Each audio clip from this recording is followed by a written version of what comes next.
Vagus nerve हमारे digestive system यानी कि पाचन तंत्र के नियंत्रण में एक महत्वपूर्ण और अहम रोल प्ले करता है। GERD और एसिड रिफ्लक्स के मरीजों में कई बार ऐसे सिम्टम या लक्षण होते हैं जो कि फंक्शनल डाइजेस्टिव प्रॉब्लम की वजह से होते हैं। फंक्शनल डाइजेस्टिव प्रॉब्लम यानी कि पाचन तंत्र के नियंत्रण में गड़बड़ी की वजह से होने वाली दिक्कतें, जो कि कई बार वेगस नर्व के काम में गड़बड़ी की वजह से होता है। इस प्रकार के लक्षणों को सुधारने के लिए एसिड रिफ्लक्स या GERD के ट्रीटमेंट के अलावा अलग से ट्रीटमेंट की जरूरत पड़ती है। फिर चाहे वो ट्रीटमेंट दवाइयों के माध्यम से हो, स्ट्रेस मैनेजमेंट यानी कि तनाव को कंट्रोल करने के माध्यम से हो, नींद में सुधार या ओवरऑल लाइफस्टाइल में सुधार के माध्यम से हो। और कई बार जो GERD या एसिड रिफ्लक्स के लिए लेप्रोस्कोपी या रोबोटिक मेथड से फंडोप्लाइकेशन सर्जरी की जाती है, उसके बाद इन प्रकार के लक्षणों के लिए अलग से इलाज नहीं किया जाता है। तो इस प्रकार के लक्षण बने रहते हैं और कई बार बाद में मरीजों को लगता है कि हमें ये लक्षण या सिम्टम्स इसीलिए हो रहे हैं कि शायद हमारे ऑपरेशन के दौरान हमारा वेगस नर्व का इंजरी हुआ है। तो इस वीडियो में हम डिस्कस करेंगे कि क्या सच में लेप्रोस्कोपी या रोबोटिक फंडोप्लाइकेशन सर्जरी के दौरान वेगस नर्व के इंजरी के चांसेस रहते हैं। अगर वेगस नर्व की इंजरी होती है तो ऐसा होने के चांसेस कितना है। ये वीडियो में हम ये भी जानेंगे कि क्या किसी मरीज को वेगस नर्व इंजरी के कारण होने वाले लक्षण होते हैं, इस प्रकार के लक्षण बिना किसी वेगस नर्व इंजरी के हो सकते हैं या नहीं हो सकते हैं। हम ये भी समझेंगे कि अगर किसी मरीज के ऑपरेशन के दौरान वेगस नर्व का इंजरी होता है तो क्या उनको जीवन भर पेट की समस्याओं से लड़ना पड़ेगा, क्या हमेशा के लिए उनको किसी प्रकार की दवाइयों के सहारे की जरूरत पड़ेगी या नहीं। हम ये भी समझेंगे कि वेगस नर्व किस तरह से काम करता है, हमारे शरीर में क्या चीजें नियंत्रण करता है और किस तरह से हमारे पाचन तंत्र को और हमारे ओवरऑल हेल्थ को प्रभावित करता है।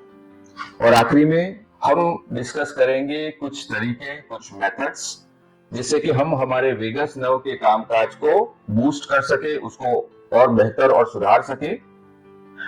अंत तक आप ये भी समझ जाएंगे कि जब हम वेगस नर्व के फंक्शन को सुधार की बात करते हैं तब हम एक्चुअली सिर्फ वेगस नर्व नहीं पर हमारे शरीर के पूरे पैरासिम्पैथेटिक नर्वस सिस्टम को सुधारने की बात कर रहे हैं, जो कि ना सिर्फ हमारे डाइजेस्टिव सिस्टम को, पाचन तंत्र को सुधारेगा बट हमारे ओवरऑल हेल्थ को सुधारने का काम करेगा।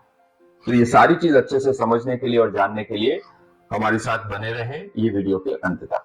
तो हम आते हैं ये प्रश्न पे कि क्या लेप्रोस्कोपी या रोबोटिक फंडोप्लाइकेशन सर्जरी में वेगस नर्व का इंजरी मुमकिन है या नहीं। टेक्निकली देखें तो वेगस नर्व का इंजरी फंडोप्लाइकेशन सर्जरी के दौरान हो सकता है, क्योंकि ऑपरेशन उसी जगह में होता है जहां की वेगस नर्व होती है। पर अगर आप ऐसे सर्जन के पास ये ऑपरेशन करवा रहे हैं जो कि इस प्रकार के ऑपरेशन रूटीनली करते हैं, तो वेगस नर्व का इंजरी बहुत ही रेयर है। मैं ये बोल सकता हूं कि सर्जन को अलग से मेहनत करना पड़ेगा आपके वेगस नर्व को डैमेज करने के लिए। और अभी के समय में जब हम रोबोटिक सर्जरी करते हैं जिसमें कि विजन और ज्यादा मैग्नीफाइड होता है, वहां पे वेगस नर्व इंजरी होने के चांसेस और कम हो जाते हैं। जो रीडू फंडोप्लाइकेशन सर्जरी होता है जिसमें कि ये किसी प्रॉब्लम की या कॉम्प्लिकेशन की वजह से ये सर्जरी फिर से करना पड़ता है, वहां पे वेगस नर्व इंजरी के चांसेस थोड़े बढ़ते हैं। तो फिर भी इस प्रकार के रीडू केसेस में भी ओवरऑल अगर हम देखें तो वेगस नर्व इंजरी के चांसेस बहुत बहुत बहुत कम है। खासकर अगर आपका रीडू सर्जरी कोई ऐसा सर्जन कर रहा है जिनको रीडू सर्जरी का काफी अनुभव है। चलिए तो अभी ये प्रश्न पे आते हैं कि वेगस नर्व इंजरी से होने वाले सिम्टम्स या लक्षण, क्या वेगस नर्व का किसी भी प्रकार से कोई नुकसान न होने के बावजूद भी हो सकता है। इसका जवाब है हाँ। और एक्चुअली असल में ये सिचुएशन बहुत बहुत बहुत ही कॉमन है। मैं ये बहुत कॉन्फिडेंटली बोल सकता हूं कि ऑलमोस्ट सारे मरीज जिनको भी वेगस नर्व इंजरी जिस प्रकार के सिम्टम्स या लक्षण होते हैं, उन मरीजों में एक्चुअली वेगस नर्व में कोई डैमेज या किसी प्रकार का नुकसान नहीं होता है। और किसी भी प्रकार के वेगस नर्व या आपके डाइजेस्टिव सिस्टम के नुकसान या प्रॉब्लम के बिना भी डाइजेस्टिव सिस्टम की कई लक्षण मरीजों में हो सकते हैं। कुछ एग्जाम्पल के द्वारा आप ये चीजों को ज्यादा बेहतर समझ पाएंगे। आप सबने मोशन सिकनेस यानी कि ट्रैवलिंग के टाइम पे बस या कार में जाने के समय लोगों को होने वाले वॉमिटिंग के बारे में जरूर से खुद ही एक्सपीरियंस किया होगा, खुद में या किसी करीबी रिश्तेदार या मित्र में। आपने देखा होगा कि कई ऐसे मरीज हर बार ट्रैवलिंग से डरते हैं, ट्रैवलिंग के पहले खाना अवॉइड करते हैं, कई बार बैग लेके घूमते हैं जिससे कि अगर ट्रैवलिंग के दौरान वॉमिटिंग होती है तो वो उनमें वॉमिट कर सके। अब हम सब जानते हैं कि इन लोगों में डाइजेस्टिव सिस्टम का कोई प्रॉब्लम नहीं है, उनके वेगस नर्व को कुछ नहीं हुआ है और वो ओवरऑल पूर्ण तरह भी काफी हेल्दी होते हैं। उनको सिर्फ प्रॉब्लम ट्रैवलिंग के दौरान होती है क्योंकि उनका शरीर ट्रैवल की स्पीड को एडजस्ट नहीं हो पाता है और इसीलिए उनके माइंड से एक सिग्नल ट्रिगर होता है जो कि उनके स्टमक को कॉन्ट्रैक्ट करके वॉमिटिंग करवाता है। दूसरा एक एग्जांपल है जिसमें कई सिचुएशंस में कई लोग नॉर्मल की तरह चल नहीं पाते हैं, पैरालाइज हो जाते हैं, चलने से हिचकिचाते हैं। जैसे कि कई लोग जो अलग शहर में जाते हैं जहां के ट्रैफिक से वो परिचित नहीं होते हैं और अगर उनको रोड क्रॉस करना होता है तो डर के मारे वो नहीं चल पाते हैं। कई बार आपने ये भी देखा होगा कि मॉल या एयरपोर्ट पे या रेलवे स्टेशन पे जो एस्केलेटर होता है उस पे कई लोग चढ़ने से हिचकिचाते हैं, उनके पांव नहीं हिल पाते हैं क्योंकि डर के मारे वो वहीं पे स्तब्ध हो जाते हैं। अब हम सब जानते हैं कि ऐसे सारे लोगों के पांव में कोई दिक्कत नहीं है, पांव की सारी जो नर्व है वो भी बराबर है, उनके सारे मसल्स बराबर है, पर क्योंकि वो जो कोऑर्डिनेशन में चलना है वो चीजें प्रोसेस नहीं हो पाती है उनके डर के कारण से। तो कई प्रॉब्लम शरीर में ऐसे हो सकते हैं जबकि हमारा वेगस नर्व भी बराबर हो, वहां पे कोई इंजरी ना हुआ हो, हमारा डाइजेस्टिव सिस्टम भी बराबर हो और उसके बावजूद हमें कुछ लक्षण या सिम्टम्स हो सकते हैं क्योंकि हर एक ये जो पूरी चीज का जो नियंत्रण है वो कई बार कई सिचुएशन की वजह से थोड़ा सा गड़बड़ में आ जाता है। जब हम वेगस नर्व और पैरासिम्पैथेटिक नर्वस सिस्टम के बारे में बात करेंगे तब ये चीज आप थोड़ा और ज्यादा बेहतर से समझ पाएंगे। क्या होगा अगर सच में वेगस नर्व को डैमेज या इंजरी होता है तो? हकीकत में ये सिचुएशन उतना ज्यादा प्रॉब्लम वाला नहीं है या डरावना नहीं है। अगर आप नहीं जानते हैं तो मैं आपको समझाता हूं कि दरअसल दो वेगस नर्व होती है, एक आपके अन्नली के आगे में और दूसरी एक वेगस नर्व आपके अन्नली के पीछे, जिसको हम एंटीरियर और पोस्टीरियर वेगस नर्व बोलते हैं। अगर ऑपरेशन के दौरान वेगस नर्व में डैमेज होता भी है तो ज्यादातर ये होता है कि दो में से एक में डैमेज होता है और दूसरा इंटैक्ट रहता है, यानी कि बिना कोई डैमेज के रहता है। मुझे एक बार ये अवसर मिला था कि इस प्रकार के ऑपरेशन के जो पायनियर है, जिन्होंने इस प्रकार के फंडोप्लाइकेशन और अन्नली जठर के ऑपरेशन में ही उनके करियर के 30 से 35 साल गुजारे हो, उनसे मेरी इस बारे में चर्चा हुई थी और उनका फीडबैक ये था कि अगर सही में वेगस नर्व इंजरी होती है तो भी वो मरीजों के आउटकम में, उनके ये बीमारी के रिजोल्यूशन में कोई ज्यादा असर नहीं होता है और उनका रिजल्ट भी अच्छा होता है। उनको अलग प्रकार के प्रॉब्लम लाइफ भर होना या किसी प्रकार की दवाइयों की जरूरत रहना ऐसी नौबत नहीं आती है। मेरे खुद के कैरियर में भी मुझे मालूम है एक मरीज जिनका वेगस नर्व का इंजरी हुआ था, बाद का ट्रीटमेंट मेरे अंडर में हुआ है और अभी तक मैं वो मरीज के फॉलोअप में हूँ, जो कि अभी बिल्कुल नॉर्मल है, किसी भी प्रकार की दवाइयों की जरूरत नहीं पड़ रही है। वो मरीज में कुछ महीनों के लिए प्रोकाइनेटिक दवाई हमने ज्यादा दिया था, उसके अलावा बाकी जो फंडोप्लाइकेशन के बाद के मरीजों का हम इलाज करते हैं उसमें कोई और अंतर नहीं था। उनकी ओवरऑल रिकवरी और अभी के उनके जो प्रॉब्लम्स हैं उसमें दूसरे फंडोप्लाइकेशन ऑपरेशन के मरीजों के मुकाबले में कोई अंतर नहीं है। डैमेज के बावजूद ये जो अच्छा रिजल्ट होता है वो शायद हम उस चीज से एक्सप्लेन कर सकते हैं कि बॉडी में नर्व जनरेशन का एक कैपेसिटी होता है, न्यूरोप्लास्टिसिटी का एक कैपेसिटी होता है, हमारा हमारे बॉडी में एक एडजस्टमेंट की अद्भुत प्रक्रिया होती है जिसमें कई बार कुछ चीजों में डैमेज होने के बावजूद हमारा शरीर नॉर्मल की तरह समय के साथ फंक्शन कर पाता है। आइए अब समझते हैं कि वेगस नर्व का क्या काम है, वो किस तरह से काम करती है और वो हमारे पाचन तंत्र को और हमारे ओवरऑल हेल्थ को किस तरह से नियंत्रण करती है। हम सब जानते हैं कि हमारे शरीर का सारा कार्य हमारे नर्वस सिस्टम के द्वारा नियंत्रित किया जाता है। हमारे शरीर के जो मुख्य और अहम बॉडी सिस्टम है, जैसे कि हमारी धड़कनें हो गई, हमारा हार्ट का काम हो गया, हमारी सांसों का नियंत्रण हो गया, हमारे डाइजेस्टिव सिस्टम का नियंत्रण हो गया, हमारी नींद और जागृत अवस्था, हमारी इम्यूनिटी, ये सारे जो इंपॉर्टेंट कार्य है वो ऑटोनॉमिक नर्वस सिस्टम के द्वारा कंट्रोल और नियंत्रण में रहते हैं। ऑटोनॉमिक यानी कि ऑटोमेटिक, ये सारे कार्य ऑटोनॉमिक नर्वस सिस्टम अपने आप अपने हिसाब से कंट्रोल में करते हैं, एक नॉर्मल पहले से किए हुए गए प्रोग्राम के तहत। ये सारे कार्य हमारे कंट्रोल में नहीं है, वो अपने आप ऑटोमेटिकली नियंत्रण में रहते हैं। नेचर ने हमें ये जो मुख्य हमारे शरीर के कार्य है वो हमारे कंट्रोल में नहीं दिए हैं। अगर हम सो जाते हैं या हम भूल जाते हैं तो हमारा हार्ट या सांसें बंद नहीं होती है। जब भी हम खाने बैठते हैं तो हमें हमारा डाइजेस्टिव सिस्टम ऑन या ऑफ नहीं करना पड़ता है। जब भी सिचुएशन की जरूरत होती है तो हमारा इम्यूनिटी अपने आप से लड़ने के लिए तैयार हो जाता है, हमें उसको करना नहीं पड़ता है। जब भी प्रॉब्लम वाली सिचुएशन आती है तो हमारा फोकस अपने आप बढ़ता है। तो ये सारे कार्य ऑटोनॉमिक नर्वस सिस्टम के द्वारा किया जाता है। और ये ऑटोनॉमिक नर्वस सिस्टम के दो मुख्य भाग हैं, एक है सिंपैथेटिक नर्वस सिस्टम और एक है पैरासिम्पैथेटिक नर्वस सिस्टम। मैं समझता हूं कि ये सारी चीज शायद आपको ज्यादा मुश्किल लगती होगी, पर हम इस चीज को आप आसानी से समझ सके उस तरह से डिस्कस करते हैं। सिंपैथेटिक नर्वस सिस्टम और पैरासिम्पैथेटिक नर्वस सिस्टम दोनों एक दूसरे से विपरीत और ऑपोजिंग काम करते हैं और दोनों ही अलग अलग सिचुएशन में हरकत में आते हैं, जिससे कि हमारे पूरे शरीर का कार्य है वो बहुत अच्छे से बैलेंस तरीके से हो। Sympathetic nervous system difficult situation में या हम जब तनाव में होते हैं, प्रॉब्लम वाली सिचुएशन में होते हैं, रिस्क वाली सिचुएशन में होते हैं, तब अपने आप ट्रिगर होता है, तब अपने आप एक्टिव हो जाता है।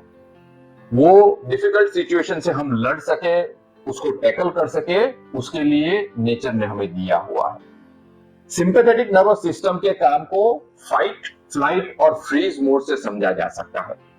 यानी कि जब भी मुश्किल सिचुएशन है तो उससे लड़ने के लिए या अपने आप को बचाने के लिए, उससे भागने के लिए जो भी जरूरी है वो काम सिंपैथेटिक सिस्टम करता है। और कभी कभार जब प्रॉब्लम बहुत ही ज्यादा होता है, जब हम उसको टैकल नहीं कर सकते हैं, तो कभी कभार हम सिंपैथेटिक ओवर एक्टिविटी की वजह से फ्रीज यानी कि हम कुछ भी ना कर सके ऐसी स्थिति में आ जाते हैं। जब भी सिंपैथेटिक सिस्टम एक्टिवेट होता है, हमारी धड़कनें तेज हो जाती है, हमारा हार्ट जोर से पंप करना शुरू करता है, हमारी सांसें तेज हो जाती है, हमारा माइंड फोकस हो जाता है, छोटी मोटी चीजों में हमारा ध्यान नहीं जाता है। वो इसलिए है जिससे कि हम फोकस करके जो प्रॉब्लम वाली सिचुएशन है उसको अच्छे से टैकल कर सके। जब भी सिंपैथेटिक सिस्टम एक्टिवेट होता है, हमारा डाइजेस्टिव सिस्टम शटडाउन मोड में चला जाता है, क्योंकि जब प्रॉब्लम वाला सिचुएशन होता है तब हम चाहते हैं कि हमारे शरीर की सारी ऊर्जा, सारी शक्ति, सारा फोकस वो सिचुएशन को टैकल करने में इस्तेमाल हो और डाइजेशन में ये सारी चीजें ना डाइवर्ट हो। ये सिंपैथेटिक सिस्टम एक टेम्पररी सिस्टम है, यानी कि वो तभी एक्टिवेट होना चाहिए जब हम प्रॉब्लम में हैं, और एक बार हम वो प्रॉब्लम को डील करते हैं तो वो वापस से शांत हो जाना चाहिए। पैरासिम्पैथेटिक नर्वस सिस्टम उससे बिल्कुल विपरीत सिस्टम है, जो कि ज्यादातर समय एक्टिव रहता है। वो हम रेस्टिंग मोड में रहे, हम अच्छे से खा सके, खाना डाइजेस्ट हो सके, हमारा बॉडी हील हो, हमारा इम्यूनिटी सुधरे, हमें अच्छे से नींद आए, उसके लिए कार्यरत रहता है। और ये जो वेगस नर्व है वो पैरासिम्पैथेटिक सिस्टम का एक अभिन्न अंग है, जो कि पैरासिम्पैथेटिक सिस्टम की जो भी कार्य है, हार्ट के संबंधित, हमारी सांसों के संबंधित, अन्ननली के संबंधित, स्टमक के संबंधित और लीवर के संबंधित उसको नियंत्रण करता है। पैरासिम्पैथेटिक सिस्टम जब भी एक्टिव होता है तब हमारा हार्ट रेट नॉर्मल होता है, हमारा हार्ट भी नॉर्मल गति से काम करता है, हमारी सांसें गहरी और शांत होती है, हमारा माइंड भी शांत होता है, हम अच्छे से फोकस करके हमारा काम कर सकते हैं, मन से हम क्रिएटिव बन सकते हैं, हमें भूख लगती है, खाने का मन होता है, हम जो भी खाते हैं वो अच्छे से डाइजेस्ट होता है, हमारा इम्यूनिटी सुधरता है, हमारी नींद भी सुधरती है और वो हमारे हार्मोनल बैलेंस को नियंत्रण में रखता है, हमारी रिप्रोडक्टिव एक्टिविटी को भी बूस्ट करता है। और जब भी हम हमारे ऑटोनॉमिक नर्वस सिस्टम के अच्छे काम के बारे में सोचते हैं तो ये सिंपैथेटिक और पैरासिम्पैथेटिक सिस्टम बैलेंस में होना चाहिए। तो ये दोनों सिस्टम हमेशा टग ऑफ वॉर में होते हैं कि कौन सा सिस्टम ज्यादा एक्टिव है वो समय पे। जनरली अच्छी हेल्थ के लिए ज्यादातर समय पैरासिम्पैथेटिक सिस्टम एक्टिव होना चाहिए। जब हम प्रॉब्लम में आते हैं तब कुछ समय के लिए सिंपैथेटिक एक्टिविटी बढ़नी चाहिए, जो कि हमें मुश्किल सिचुएशन को डील करने में मदद करता है और जैसे ही वो सिचुएशन को हम डील करते हैं वो वापस से शांत हो जानी चाहिए। अनफॉर्चुनेटली अभी के समय में, अभी के हमारे लाइफस्टाइल में छोटी छोटी चीजों की वजह से जब जरूरत नहीं होती है तब भी ये सिंपैथेटिक सिस्टम एक्टिवेट होता है, ट्रिगर होता है। और जिन लोगों में तनाव वाली सिचुएशन लंबी चलती है, दिनों तक, कई बार महीनों तक, कई बार सालों तक चलता है, तब ये सिंपैथेटिक सिस्टम लंबे समय के लिए लगातार एक्टिव रहता है, जिसको हम बोलते हैं क्रोनिक सिंपैथेटिक ओवर एक्टिविटी। और जब भी ऐसा सिचुएशन आता है तो वो हमारे हेल्थ को काफी नेगेटिवली इंपैक्ट करता है। लगातार लंबे समय के लिए हमारी धड़कनें तेज रहती है, हमारा हार्ट को ओवर एक्टिविटी करना पड़ता है जिससे कि बर्नआउट होता है, हमारी सांसें नियंत्रण में नहीं रहती है, हमारी नींद अच्छी नहीं होती है, हमें डिस्टर्ब नींद आती है, कई बार नींद बिल्कुल नहीं आती है, हमारा माइंड फोकस नहीं होता है, काम में हमारा ध्यान नहीं जाता है। जो भी प्रॉब्लम वाली सिचुएशन है वहीं पे हमारा ध्यान केंद्रित रहता है। जिनको पेट का प्रॉब्लम होता है उनका ध्यान छाती और पेट पे ही लगा रहता है, वो अपने काम में कार्यरत नहीं हो सकते हैं। ये सब की वजह से हमारी इम्यूनिटी पे भी असर होता है, बार बार छोटे छोटे इन्फेक्शन हो जाते हैं, हमें ओवरऑल थकान, वीकनेस सा लगता है। कई मरीजों को ये लगता है कि उनको बार बार फीवर हो जा रहा है, जबकि सच में फीवर नहीं होता है। तो ये सारे लक्षण सिंपैथेटिक ओवर एक्टिविटी की वजह से होते हैं। छोटे छोटे बार बार होने वाले स्ट्रेसफुल सिचुएशन की वजह से ये हो सकता है, आपका लॉन्ग टर्म नींद डिस्टर्ब हो, आप काम का ओवर एक्टिविटी की वजह से भी ये सारी चीजें हो सकती है। और जब भी ये होता है हमें ऐसा प्रतीत होता है, हमें ऐसा लगता है जैसे कि पैरासिम्पैथेटिक सिस्टम काम नहीं कर रहा है, यानी कि वेगस नर्व काम नहीं कर रहा है। और जो वेगस नर्व के जो कार्य है वो न होने की वजह से जो भी सिम्टम्स होते हैं वो भी हमें तब महसूस होते हैं। गले में कुछ फंसा फंसा लगना, जिसको ग्लोबल सेंसेशन बोलते हैं, धड़कनें तेज होने की वजह से हमें बेचैनी सा महसूस होना, हमारा ब्रीदिंग नियंत्रण में न होने की वजह से हमें ऐसा प्रतीत होना कि हमें ब्रीदिंग में तकलीफ हो रही है, हम नॉर्मली से सांसें नहीं ले पा रहे हैं, अन्नली और जठर का काम नॉर्मल नहीं होने की वजह से हमें छाती में और पेट में भारीपन महसूस होता है, कई बार वॉमिटिंग सा सेंसेशन होता रहता है। तो ये सारे जो प्रॉब्लम है वो ये ऑटोनॉमिक नर्वस सिस्टम के इम्बैलेंस, जिसको हम सिंपैथेटिक ओवर एक्टिविटी बोलते हैं, उसकी वजह से हो सकते हैं। अच्छी बात यह है कि ये सबको हम अच्छे से ट्रीट कर सकते हैं, वापस से नॉर्मल नियंत्रण में ला सकते हैं और आप नॉर्मल हेल्दी जीवन जिए वो स्थिति में हम वापस ला सकते हैं। हो सकता है उसके लिए कुछ समय के लिए हमें दवाइयों की जरूरत पड़े, जरूर से हमें स्ट्रेस मैनेजमेंट यानी कि अपने आप को तनाव मुक्त करने के एफर्ट्स करने पड़ते हैं, उसके लिए नींद सुधारने के एफर्ट्स करने पड़ते हैं। पर जब भी हम ये सारी चीज करते हैं तो हम बैक टू नॉर्मल आ सकते हैं।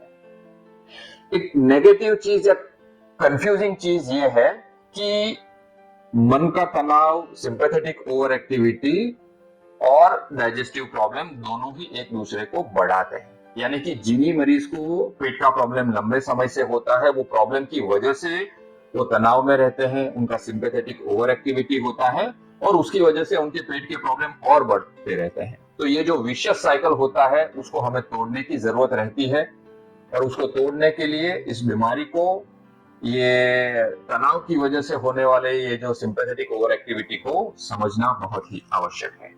और जब हम ये इसको समझते हैं उसके हिसाब से हम अपना ट्रीटमेंट प्लान करते हैं। मरीज खुद से इस चीज को समझ के अपने स्ट्रेस को कम करने का काम करता है।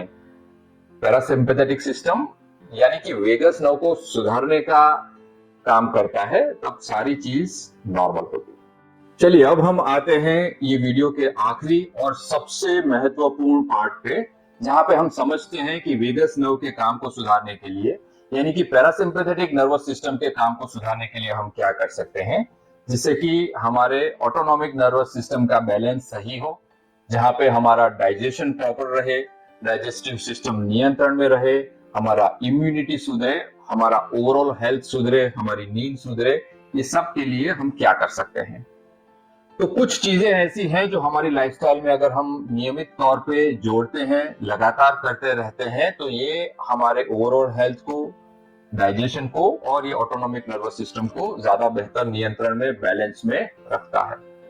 इसमें से सबसे पहला और सबसे महत्वपूर्ण है, जो कि मैं मेरे मरीजों को बहुत ही रूटीनली कहता हूं, बार बार कहता हूं, थोड़ा सा इंसिस्ट भी करता हूं, वो है मेडिटेशन या डीप ब्रीदिंग एक्सरसाइज। हमारा ध्यान सांसों पे केंद्रित करते हुए धीरे और गहरी सांस लेना, जिसमें हम मन से और शरीर से दोनों से रिलैक्स रहे। वो एक्सरसाइज अगर हम डे टू डे रेगुलरली करते हैं तो वो हमारे सिंपैथेटिक सिस्टम को शांत और नियंत्रण में रखता है। और जब भी हमारा पैरासिम्पैथेटिक सिस्टम शांत रहता है तो अपने आप हमारा पैरासिम्पैथेटिक सिस्टम या वेगस नर्व का काम बढ़ जाता है, क्योंकि ओवरऑल जो बात है वो दोनों के बैलेंस की ही है। तो अगर हम हमारे सिंपैथेटिक सिस्टम को, स्ट्रेस को, तनाव को और उससे ट्रिगर होने वाले सिंपैथेटिक सिस्टम को नियंत्रण में रखते हैं, तो ऑटोमेटिकली जो रूटीनली हमारी हेल्थ बनाने वाला पैरासिम्पैथेटिक सिस्टम है वो डोमिनेंट हो जाता है और हमारा डाइजेशन, हमारे डाइजेस्टिव प्रॉब्लम और हमारे ओवरऑल हेल्थ काफी अच्छे नियंत्रण में रहते हैं। पैराडॉक्सिकली यानी कि बाहर से देखने से विपरीत, अगर हम हमारे पैरासिम्पैथेटिक सिस्टम को शांत रखते हैं तो वो एक्चुअल सिंपैथेटिक सिस्टम का काम भी ज्यादा बेहतर करता है। यानी कि अगर हम रिलैक्स रहते हैं तो जो तनाव वाली सिचुएशन होती है, डिफिकल्ट सिचुएशन होती है, उसमें भी सिंपैथेटिक सिस्टम अच्छे से काम करता है और हम प्रॉब्लम वाली सिचुएशन को ज्यादा बेहतर तरीके से डील कर सकते हैं। तो ब्रीदिंग एक्सरसाइज है या मेडिटेशन है, वो मेरे हिसाब से बहुत महत्वपूर्ण है। मैं मेरे मरीजों को बोलता हूं कि कम से कम दिन में 2 बार 10 मिनट के लिए हम ये करें, लगातार करें।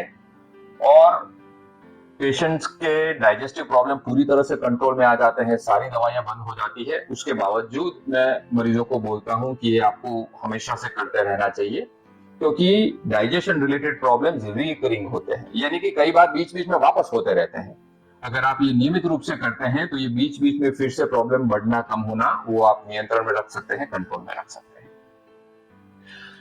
ब्रीदिंग एक्सरसाइज के अलावा दूसरा जो इंपॉर्टेंट फैक्टर है वो है फिजिकल एक्सरसाइज। जब भी हम फिजिकल एक्सरसाइज करते हैं तो हमारे स्नायुओं की एक्सरसाइज होती है, हमारा हेल्थ इंप्रूव करता है, फिजिकल हेल्थ इंप्रूव करता है, ऐसा नहीं है, वो हमारा मेंटल हेल्थ भी इंप्रूव करता है। यानी कि फिजिकल एक्टिविटी भी हमारे पैरासिम्पैथेटिक सिस्टम को, वेगस नर्व को बूस्ट करती है, हमें ओवरऑल शांत रहने में प्रमोट करती है।